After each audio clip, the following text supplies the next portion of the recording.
Agacencwire kakuru kabeka amaziriho emyaka mukaga kandi okurigyereraho amateka g'itendekero rya masiti. Akakiiko kashemeye kuba nikamaraho emyaka 4 konka eki bakyegyekyereize COVID-19. Bitekyerezo bwanyuma y'okukwasibwa ofiisi egi n'abataahi be araganise ngu nahija kureba ngu obukugu bwaine okwebembera bwatwara amasito omu maisho. I bring for you my experience in leadership of serious government entities plus non-government entities and the trainings I have had in corporate governance plus accountability and management of risk. Point number 2, I bring you an experience of serious mobilization of resources for this convocation.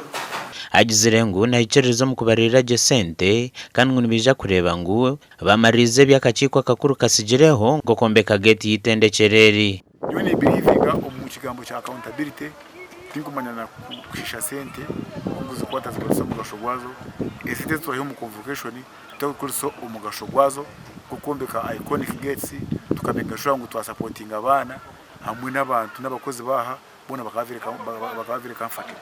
Dr. Nicholas Kamara obirori chairman w'akakiiko aka agambire bimwe ha bintu ebibakozire kandi barikwenda akakiiko akasya kagumizemu. Agizire ngu emyaka 34 itendekero rya Asia tibakyenda kugaruka kutunga vice chancellor kuruga heru y'itendekyereri. Aba student barasa kuja bagenda, a staff barasa kuja bagenda konkitwa mpoho abashomiire hano niyo university turamanya kusha yarugaho kiratina hando okuza echa kabiri tukuzire tumaze emyaka 34 nagira ngo ubwire buhikire kugira ngo vice chancellor aruge ba staff abali Mbarara University ninga arugo mu bashomiire yonkitwe aija tegeke university tagoma turaza kwiha abandi bantu kwija Mbarara okwebembera. Convocation really is you get your mandate from the Universities and Other Tertiary Institutions Act section 70.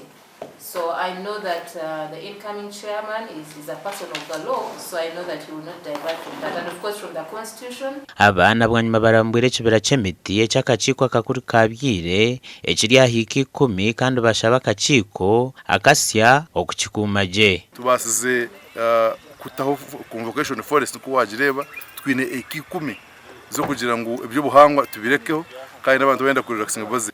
Aha bwa TV Western Adolf Fire.